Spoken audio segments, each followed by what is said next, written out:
Jangan lupa subscribe YouTube channel Metro TV News dan jangan lupa nyalakan notifikasinya. Lalu pemirsa, bagaimana kesiapan pemerintah Indonesia jika nantinya Kerajaan Arab Saudi jadi menyelenggarakan ibadah haji tahun 2021 ini? Kita akan membahasnya bersama PLT Dirjen Penyelenggaraan Haji dan Umroh Kementerian Agama, Khoirizi. Assalamualaikum Pak Khoirizi. Waalaikumsalam warahmatullahi wabarakatuh, Mbak Vera, penyemirsa Metro TV yang berbahagia di pagi hari ini. Iya, semoga Pak Khoirizi juga berbahagia ya hari ini. Pak Khoirizi, jadi bagaimana nih menyikapi rencana dari Kerajaan Arab Saudi yang akan menyelenggarakan ibadah haji tahun ini? Bagaimana Kementerian Agama menyikapi hal ini? Alhamdulillah, auzubillahi minasyaitonirrajim, bismillahirrahmanirrahim. Mbak Vera, kita menyambut gembira atas apa yang disampaikan oleh pemerintah Arab Saudi. Ini tentu harapan kita semua tanpa terkecuali.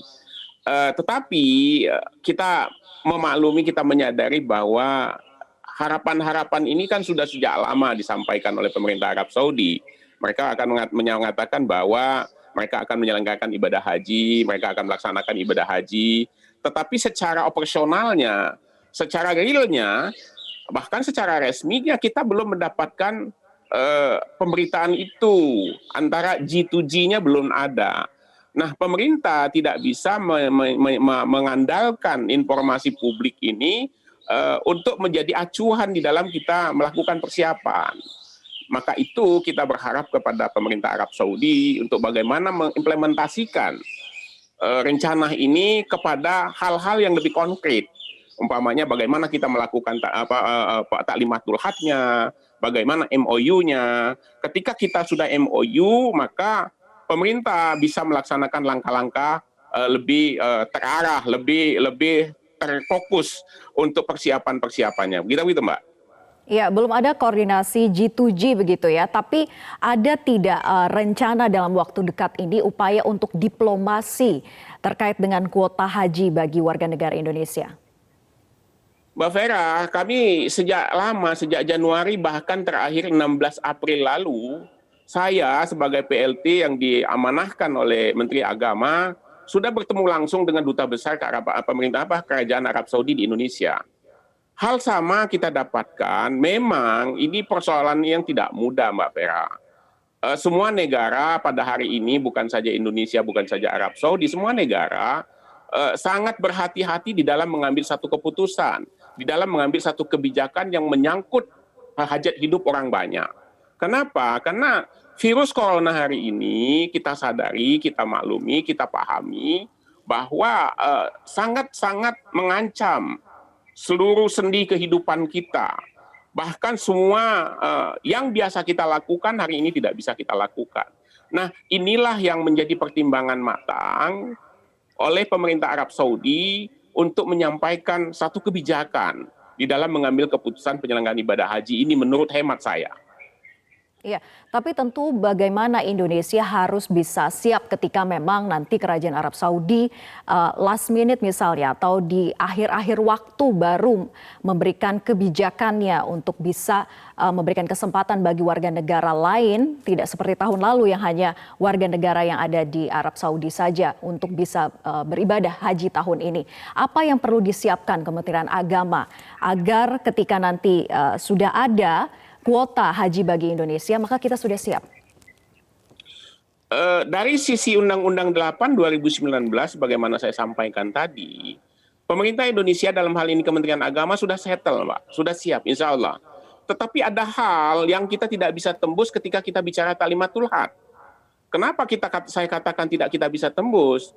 Taklimatul had itu adalah domain penuh pemerintah Kerajaan Arab Saudi. Di taklimatul had itulah kita bisa menindaklanjuti MOU. Kapan kita diberikan kesempatan untuk melakukan MOU itu dalam rangka kita mendapatkan berapa kuota yang diberikan oleh pemerintah Arab Saudi. Dari titik kuota inilah kita bisa melaksanakan satu perencanaan. Mulai dari penerbangannya, akomodasinya, konsumsinya, transportasinya, khususnya di Arab Saudi. Nah, tanpa kepastian kuota yang kita dapatkan, bagi kita bagi pemerintah dan DPR sangat sulit untuk memprediksi berapa biaya yang kita butuhkan dalam penyelenggaraan ini. Ya kayak begitu, Mbak. Iya, nah intinya kan kita butuh kepastian begitu ya. Ada tidak batas waktu yang ditetapkan oleh Kementerian Agama untuk bisa menunggu kepastian dari Kerajaan Arab Saudi ini? Kita dapat kuota atau tidaknya? Sebagaimana mitigasi yang kami lakukan sejak Januari dan sampai hari ini, kita sudah menghitung mulai dari kuota 100%, 30%, 25%, sampai 5%. Nah, ketika titik itu menjadi 5%, paling tidak kita membutuhkan 42 hari waktu yang harus kita siapkan, space waktu yang harus kita persiapkan untuk melakukan persiapan. Nah, kapan batasnya? Tentu kita akan melihat ketika pemerintah Arab Saudi mengumumkan melibatkan negara-negara muslim dunia ini, maka kita akan lihat space waktu yang diberikan masih memungkinkan tidak. Ketika masih memungkinkan 42 hari itu, insya Allah pemerintah atas persetujuan teman-teman DPR Komisi 8, kita siap untuk memberangkatkan.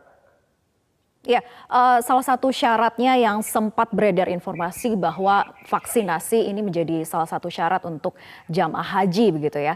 Lalu bagaimana sejauh ini persiapan untuk vaksinasi bagi jamaah haji Indonesia atau calon jamaah haji Indonesia? Baik, alhamdulillah Mbak Vera, kerjasama kita dengan Kementerian Kesehatan, Kemlu, Satgas berjalan dengan baik Mbak Vera. Sebagaimana informasi yang kami terima dari kawan-kawan di kesehatan, bahwa vaksinasi untuk jemaah haji itu sudah hampir 75% selesai, tuntas. Namun demikian Mbak Vera, kami sebagai penanggung jawab penyelenggaraan ini tentu melakukan terus mengekspor jemaah haji untuk bagaimana bisa mengikuti vaksinasi ini agar bisa kita siap lebih awal. Tidak saja siap untuk menyelenggarakan ibadah haji, tetapi juga kita turut siap mensukseskan program pemerintah di dalam melaksanakan vaksin nasional ini. Maka itu kami bersyukur atas kerjasama dengan Kementerian Kesehatan, juga terus melakukan pelaksanaan vaksinasi ini. Baik, nah selanjutnya bagaimana sebetulnya mekanisme yang sudah dijalankan terhadap vaksinasi ini? Apakah ada kategori khusus bagi mereka calon jamaah haji ini sesuai dengan nomor urutnya atau nomor antriannya? Ataukah sesuai dengan misalnya dari batas usianya? Tapi dijawab nanti Pak Khoirizi, usai jeda tetap bersama kami di Metro Pagi Prime Time.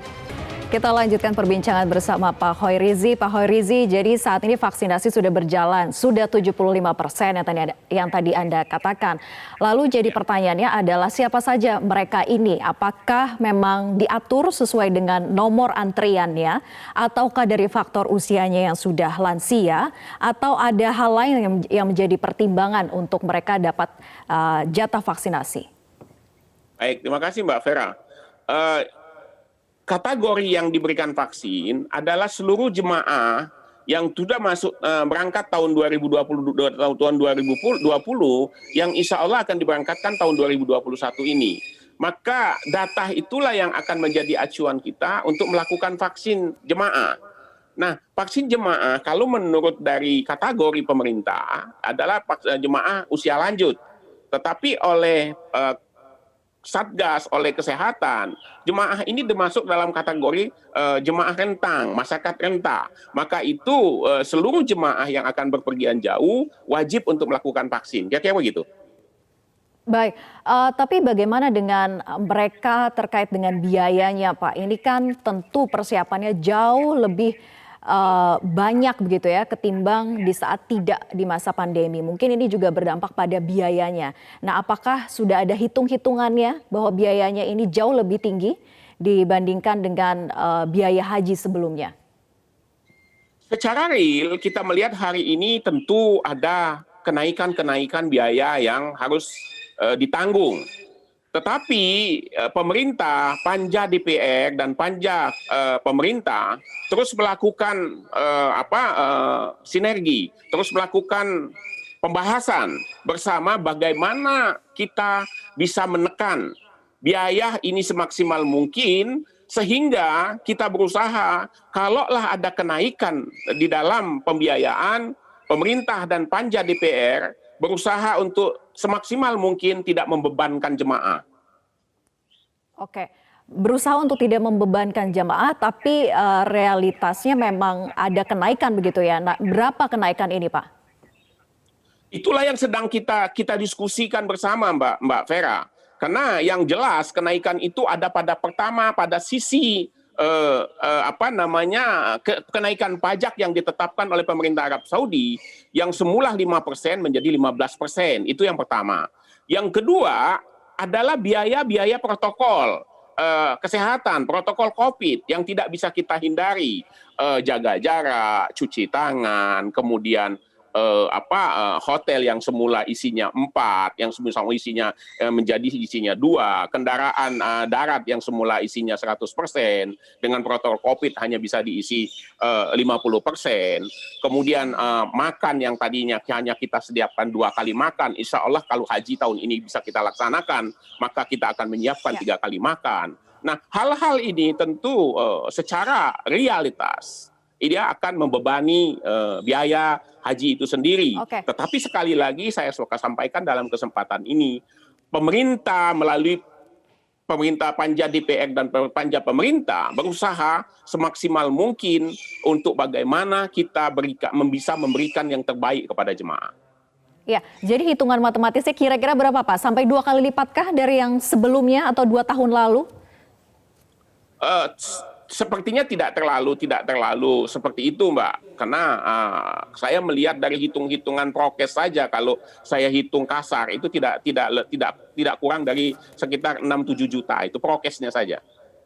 Oke, nah kemudian apa syarat yang harus dipenuhi oleh calon jamaah haji ini untuk mereka bisa diprioritaskan misalnya dalam pemberangkatan ibadah haji tahun 2021 ini jika memang Indonesia mendapatkan kepastian kuota haji nantinya? Saya ingin jemaah yang akan berangkat dalam suasana pandemik ini, jemaah bisa mengukur tingkat istitoahnya terhadap diri dia sendiri. Mengukur istitoah itu berdasarkan kemampuan dirinya. Istitoah ibadah, istitoah perjalanan, dan wabil khusus istitoah kesehatan. Kenapa saya katakan wabil khusus istitoah kesehatan? Ketika jemaah merasa ada hal-hal yang tidak mampu dia lakukan, karena haji ini adalah perjalanan fisik, kemudian menempuh jalan yang cukup jauh, perjalanan yang cukup lama, maka diperlukan kesehatan yang prima. Nah, ketika jemaah merasa tidak memiliki kesehatan yang prima, saya memohon kepada jemaah kiranya bisa menyadari itu. Karena kondisi pandemik hari ini dibutuhkan orang-orang yang memiliki kesehatan yang prima. Jangan sampai kesehatan prima, kesehatan itu dinilai atau istitoah itu dinilai oleh orang lain. Seharusnya dalam suasana hari ini, istitoah, ibadah, perjalanan, dan kesehatan harus dinilai oleh individu-individu jemaah itu sendiri. Iya, syarat kesehatan menjadi hal yang utama, tapi ada tidak syarat pelunasannya, misalnya kapan tenggat waktu maksimal untuk mereka bisa mencalonkan diri sebagai calon jamaah haji yang diberangkatkan atau diprioritaskan berangkat tahun 2021 ini? Mbak Vera, alhamdulillah kan jemaah kita sudah melakukan pelunasan sejak lama, Mbak Vera. Karena dia adalah jemaah tahun 2020.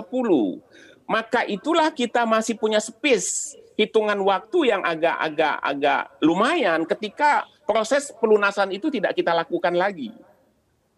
Ya, mungkin hanya selisihnya saja ya Pak ya untuk kenaikan biaya yang dibutuhkan untuk terkait dengan protokol kesehatan yang berubah. Itulah yang sedang kita bahas bersama dengan kawan-kawan Komisi 8. Baik, kita harapkan semoga proses persiapan yang sedang dilakukan oleh Kementerian Agama ini bisa optimal dan kita tunggu kabar baiknya kepastian kuota haji bagi warga negara Indonesia untuk bisa diberangkatkan ibadah haji tahun 2021 ini tentunya dengan catatan protokol kesehatan yang super ketat untuk bisa meminimalisir penularan COVID-19 ketika beribadah haji. Terima kasih Pak Hoirizi, Boleh saya sedikit, PLT, Pak Vera? Dirjen Penyelenggaraan Haji dan Umroh. Ya, silakan Pak. Pertama saya mohon kepada jemaah sekali lagi untuk dapat mengukur tingkat kesehatannya. Itu yang pertama. Yang kedua, kami mohon dukungan dari kawan-kawan DPR untuk kita mengambil yang terbaik untuk jemaah. Dukungan dari kawan-kawan DPR sangat kami butuhkan ketika penyelenggaraan haji ini dilaksanakan atau tidak dilaksanakan. ada tidak penyelenggaraan haji, semuanya ada risiko. Untuk itulah kami mohon kepada para pemirsa hari ini dapat memahami itu dan dapat menerima dengan lapang dada. Gitu, Pak. Baik, dibutuhkan kerjasama dan peran dari semua pihak begitu ya, agar ini bisa terselenggara dengan baik. Terima kasih Pak Hoirizi.